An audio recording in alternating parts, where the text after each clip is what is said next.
بسم الله الرحمن الرحیم.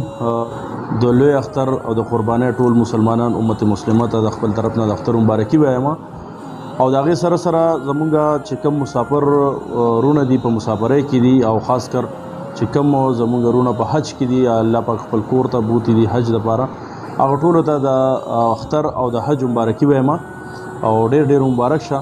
او د دې سره سره کوشش دا وکړئ چې دا لوی اختر مبارک ورځ ده په دې کې به مونږ قربانۍ هم کوو.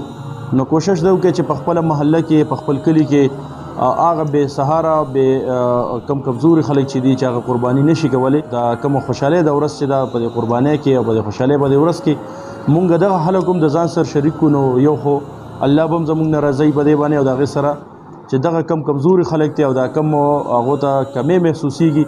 نو زما خیال دا دی که مونږ به د خوشحالۍ په دې ورځ کې دا مونږ ځان سره کښېنو او دا مونږ به د اختر په دې لویه ورځ کې مونږ ځان سره شامل کړو. زما خیال دا دی چې دوی ته به دغه ورځ نه محسوسیږي. نو زما دا میسج دی چې ټول به انشاءالله په خپل ګاونډ په خپل چم باندې نظر ساتو او هغه غریبانان خلک چې هغه د بېوسه دي انشاءالله مونږ به د اختر په دې قربانۍ کې مونږ د هغو بھرپور حصه کوو.